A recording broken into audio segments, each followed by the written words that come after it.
Ang kwentong ito ay hango sa totoong buhay. Karanasan ito ng kaibigan ng tiyuhin ko na itago na lang natin sa pangalang Isko. Taong 2008, Maricalom, Negros Occidental. Magandang araw, Pinuno. Tawagin mo na lang ako sa pangalang Isko. Isa akong estudyante ng forestry sa isang pampublikong kolehiyo dito sa aming probinsya. At dahil sa kurso ko, nakakapunta ako sa iba't ibang lugar, partikular sa mga mabundok at magubat na bahagi ng Negros. At isa nga dito, ang hindi ko makakalimutang karanasan sa kababalaghan. Ako kasi yung tipo ng taong hindi naniniwala sa mga kwento tungkol sa mga engkanto, aswang, at iba pang mga nilalang na hindi natin nakikita. Ngunit, nagbago ang lahat ng ito nang minsan akong napunta sa isang bayan dito sa aming probinsya.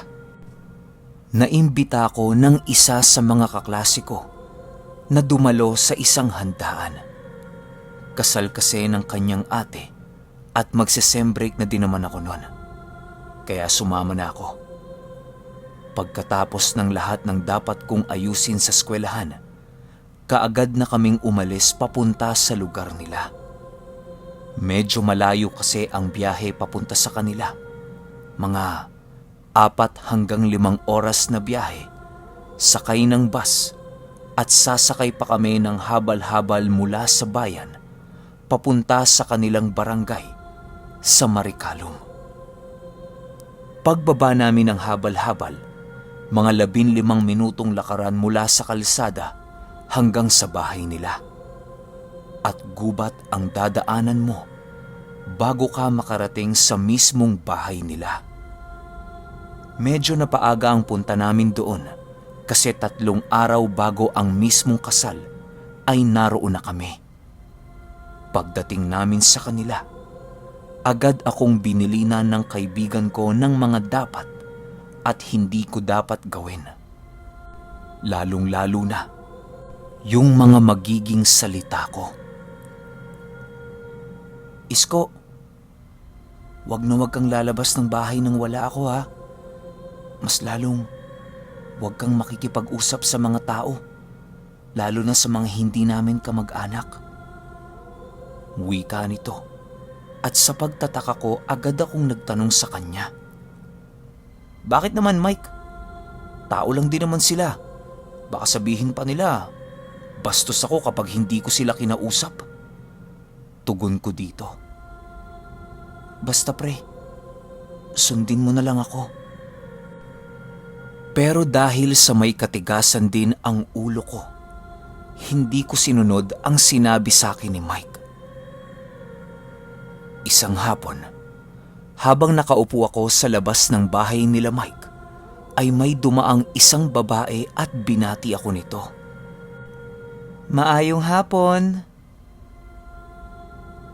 Siyempre, tumugon din ako ng, Maayong hapon man. Nakangiting tugon ko dito at ngumiti naman ito pabalik sa akin. Matapos ay agad nang tumuloy sa paglalakad. Biglang lumabas si Mike at agad nitong napansin na nakangiti ako. Uy, para kang ewan dyan. Ngingiti-ngiti kang mag-isa. Bungad nito sa akin. Kasi may bumati sa aking magandang babae pare.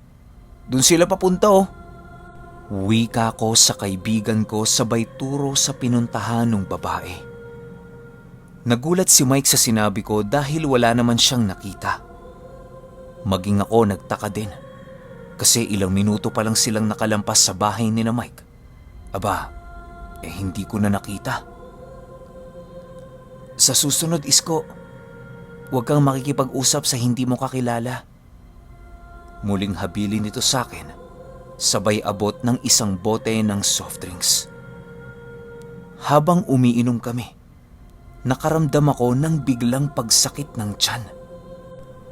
Oy, Isko, anong nangyayari sa'yo, pre? Tanong ni Mike sa akin. At sinabi ko naman na sobrang sakit ng tiyan ko. Hindi naman dahil sa soft drinks, kasi kokonti pa lang yung naiinom ko eh.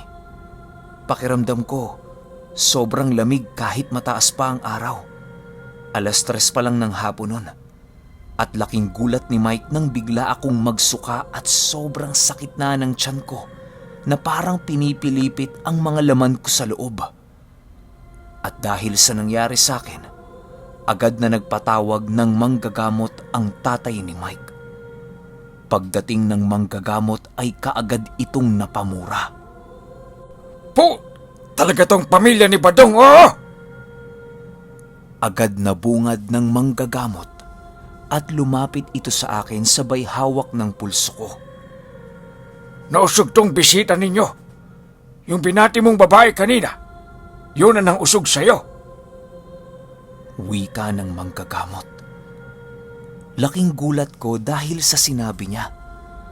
Paano niyang nalaman na may binati akong babae?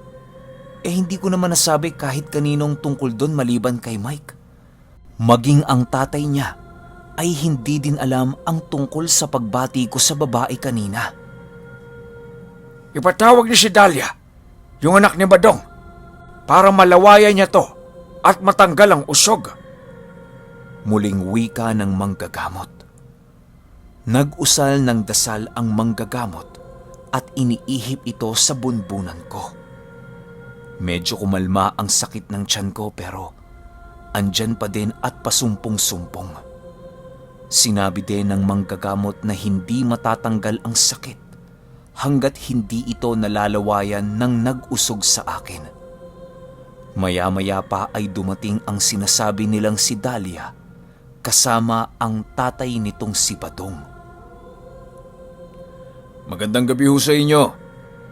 Narito na po ang aking anak. Pasensya na kayo ha. Hindi naman niya sadya nangyari sa bisita ninyo.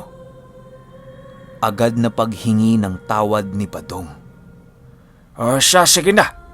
Pahiran mo na lang ng laway mo ang bumbunan ng binata, Dahlia. Utos ng manggagamot. Maniwala kayo o hindi, ilang segundo matapos niyang ipahid ang laway niya sa bumbunan ko, kaagad na nawala ang sakit na para bang ipinahid lang. Pasensya ka na ha, hindi ko sinasadya. Nakatungong wika nito. Ayos lang, naintindihan ko.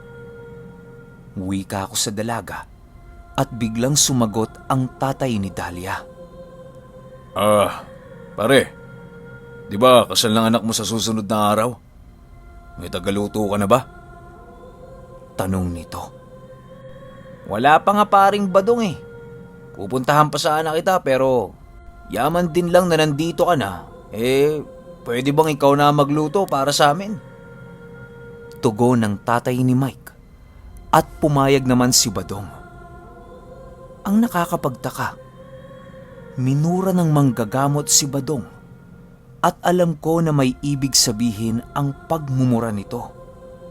Kaya agad akong nagtanong kay Mike kung ano ba talaga ang pamilya nitong si Badong. Naku Isko, huwag ka nang magtanong. Di ka rin naman maniniwala eh. Wika ni Mike. Di nga pre, kwentuhan mo naman ako tungkol sa kanila. Pamimilit ko sa kaibigan ko. Pero imbis na si Mike ang sumagot, yung tatay niya ang nagkwento sa akin. At ayon dito, ang tatay ni Dahlia na si Badong ay isang taong may alagang sigbin. O mas kilala sa tawag na sigbinan. At ito ang inimbitahan nilang magluto dahil may taglay itong kakaibang kakayahan na hindi mauubos ang mga putahing niluluto nito. Natawa ko sa mga sinabi ng tatay ni Mike dahil hindi talaga ako naniniwala sa mga ganoong kababalaghan. Isang araw bago ang kasal, nagsidatingan ang ibang kamag-anak ni na Mike. Gano'n naman kasi sa probinsya, di ba? Kapag may okasyon kagaya ng kasal at binyagan, maraming kamag-anak ang dumadalo mula sa malayong lugar. At napansin ko na iisang baboy lamang ang kakatayin at iilang manok. Kaya naitanong ko kay Mike kung magkakasya ba yun sa lahat ng bisita nila. Tumugon si Mike ng, "Sus pre, sobra pa yan. Tingnan mo bukas." "Kalokohan na naman yung sinasabi mo pare." Pang-aasar ko dito. Kasi alam ko na imposibleng magkasya yung isang baboy at iilang pirasong manok para sa bilang ng mga kamag-anak ni na Mike. Wala pa doon yung mga makikikain lang ha. At nung gabing yon, nakita ko na yung badong nga ang nasa kusina at nangangasiwa ng pagluluto. Kaya para mapatunayan ang sinabi ni Mike, minatyagan ko ito. Wala namang kakaiba sa ginagawa niya. Normal naman yung paraan ng pagluluto. Nakikipagtawanan pa nga siya sa mga kasama niya, sabay tagay ng tanduay na nasa lamesa. Napansin niya akong nakatitig sa kanya, kaya inaya niya ako na tikman yung inihaw na karne ng baboy na pulutan nila. Siyempre, bilang pakisama, pinaunlakan ko naman ito. Nanlaki ang mga mata ko dahil kakaiba ang lasa ng karning yon. Alam ko na baboy yun eh. Nakita kong siya mismo ang humiwa at naglagay nun sa baga. Pero sobrang sarap ng karne na yun. "Oh, ba't natulala ka dyan? Masarap ba ang karne ng tao?" "Biro lang. Shot ka naman oh." Wika nito. Ako naman, kamuntikan kong malunok ng buo ang karning isinubo ko dahil sa sinabi niya. Pagkatapos magluto ng ilang putahe, ay naghanda na siya ng mga gagamitin para naman sa lilitsuning kambing. Unang beses ko kasing makakita ng ganun eh. Kaya talagang titig na titig ako sa ginagawa ng mga kalalakihan. Nakitulong pa nga ako sa pag-iikot nun sa baga. Umaga na nang matapos ang lahat ng paghahanda ng mga pagkain at nag-ayos na sina Mike papuntang simbahan. Ako naman ay naiwan dahil sobrang sakit ng ulo ko. May hangover ako dahil sa ininom naming tanduay. Habang nakahiga ako sa kwarto, sa itaas ng bahay, may narinig akong kumakalampag sa ibaba. Sinilip ko ito sa sahig. Gawa lang sa kawayan ng sahig ng bahay nila Mike, kaya pwede mong makita ang mga nangyayari sa baba. Pagsilip ko, nakita ko si Badong na may daladalang maliit na tapayan. At nang buksan niya ito, may lumabas na isang nilalang na noon ko lamang nakita. Napatakip ako ng bunganga dahil sa nakakatakot ang itsura ng nilalang. Napakalapad ng tenga nito na nakatakip na sa kanyang mga mata. Mas mahaba ang paa nito sa likod kesa sa harap. Naglalakad din ito ng paatras at may kung anong ginagawa sa lamesa. Si Badong naman ay nakasunod lang sa nilalang na animoy may kung anong ritual na ginagawa. Nag-uusal din siya ng kung anong dasal na hindi ko maintindihan. At pagkatapos ng kanyang ginawa, ay binuksan niya ulit ang tapayan at inutusan ang nilalang na bumalik sa loob nito at saka umalis. Hindi ko maipaliwanag ang pakiramdam ko noong araw na yon. Inisip ko na bunga lamang yon ng kalasingan ko, kaya natulog na lang ako ulit. At ilang saglit, dumating na ang ikinasal at nagsimula na ang kainan. Tinawag na ako ni Mike na bumaba na at kumain. Sinunod ko naman ang kaibigan ko sa kadahilanang baka may masabi silang hindi maganda tungkol sa akin. Pagdating ko sa baba, kaagad na akong kumuha ng pinggan. At nang makita ko si Badong, bigla kong naalala yung nakita ko kanina. Agad ko itong sinabi sa tatay ni Mike, ngunit ngumiti lamang ito at nagwika ng, Ano ngayon? Naniniwala ka na? sabi nito sa akin sabay lakad papunta doon sa kabilang lamesa. Napansin ko na talagang napakaraming tao. Halos di mahulugang karayom ang paligid. Hindi ako tumuloy sa pagkuha ng pagkain. Gawa ng siksikan kasi sa lamesang pinaglalagyan ng pagkain. Naupo ako saglit at nakipagkwentuhan sa ibang bisita.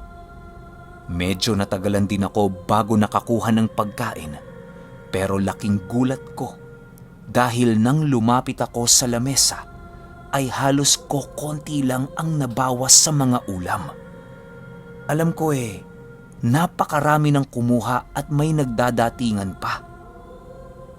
Dito na ako nangingilabot sa tuwing nakikita ko si Badong. At paminsan-minsan, nahuhuli niya akong nakatingin sa kanya, kaya nilapitan niya ako. Pasimple lang akong kunyaring kumakain at paglapit niya sa akin, agad siyang nagwika ng, Oh, ba't kokonti yata ang kain mo? Di ka ba kumakain ng lutong binasbasa ng sigbin? Seryosong tanong nito at sinabi pa niyang alam niya na nakita ko ang kanyang ginawa at pinayuhang itikom na lamang ang aking bibig. Na siya namang ginawa ko, hindi dahil sa natatakot ako, kundi para pangalagaan ang pamilya ni na Mike. At nang matapos ang kasal, agad kaming nag-usap ng pamilya ni Mike tungkol sa pangyayari. Bagaman hindi ka panipaniwala, alam ko sa sarili ko na totoo ang mga naganap at hindi yun guni-guni.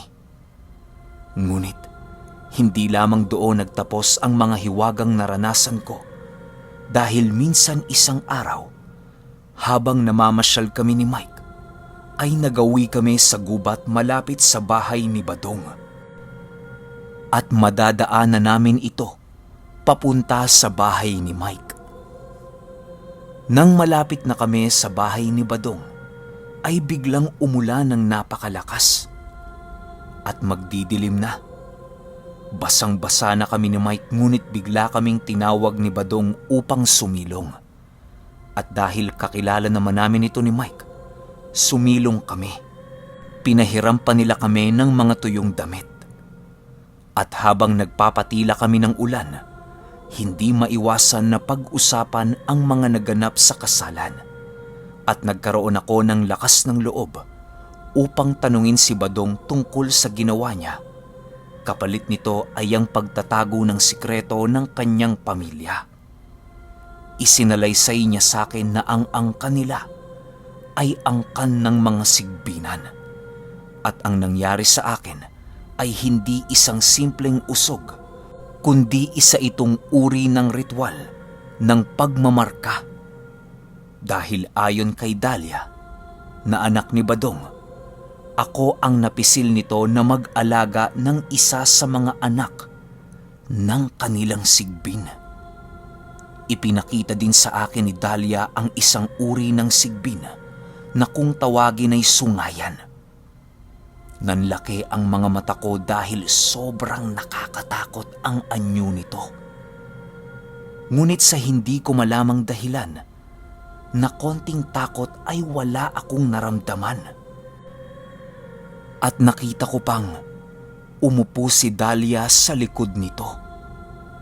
May nabanggit din si Dahlia sa akin na isa pang uri ng sigbin at yun ay ang libong laon na siyang itinuturing na pinakamataas na uri sa lahat ng sigbin. At ang alaga nilang sungayan ay isa lamang pangkaraniwang sigbin. Sinabi din sa akin ni Dahlia na kapag may alaga kang sigbin ay hindi ka nagkakasakit at magiging maalwan ang iyong pamumuhay. Dahil kapag ginamit sa kabutihan ang kapangyarihan ng mga sigbin, ay magdudulot ito ng swerte sa taong nag-aalaga at maging sa mga taong pinili upang maging mga sigbinan. Dagdag pa ni Dahlia na ang pag-aalaga ng sigbin ay isang malaking responsibilidad. Dahilan para tanggihan ko ang alok nila na magmay-ari ng sigbin.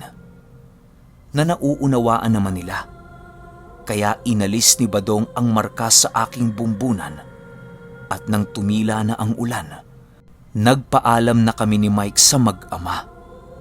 Ngunit nagwika ito na ihahatid na lang kami sa bahay dahil masyado nang mapanganib ang gubat kapag gabi.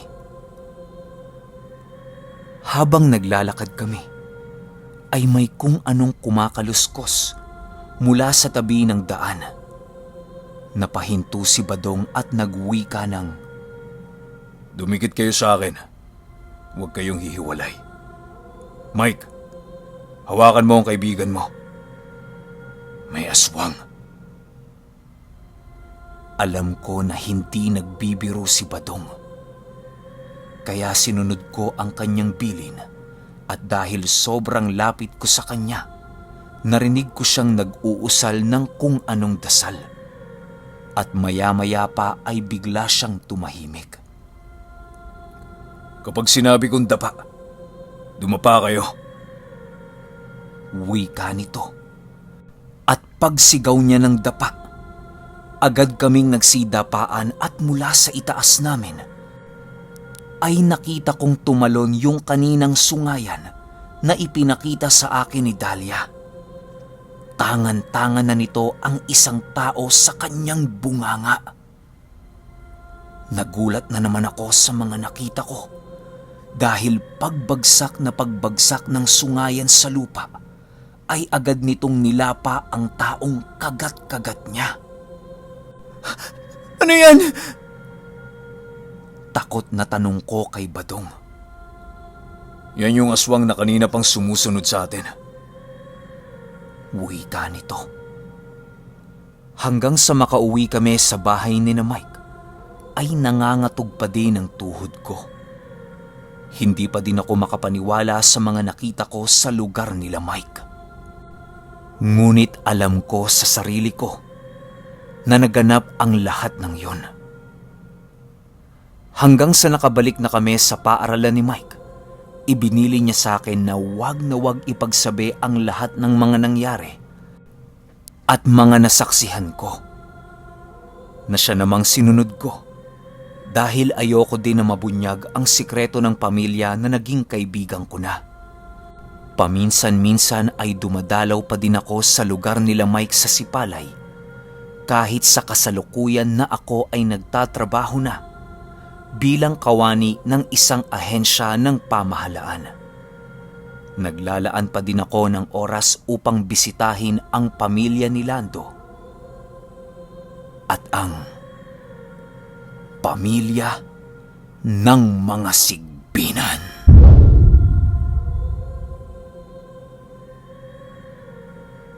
Okay, bago ko magbigay ng opinion sa kwento, shoutout ko muna yung mga bagong Warrior members ko na sina Joy to the World, Jonathan Bonotan, Leslie Ricardel, Rochelle Arenal, Tess de la Cruz, Claire, Edison Nose, Kibi Ian, at sa mga nag-renew ng badge na sina Jonessa Dedoroy, Sheila May Libundahis, happy 1 year sa'yo, Jutessa Moore, Yokono Bigaku, Beng Kanagir, Danny Sinyel, Josh Gabaran, happy 1 year sa'yo, Louie Henson, JS Vlogs, Daryl Okbina, Sara Jonoso, Ian Garuga Motovlog, Bathala Adventure PH, subscribe kayo dyan, Linry Salise, Admin Rio Lixius,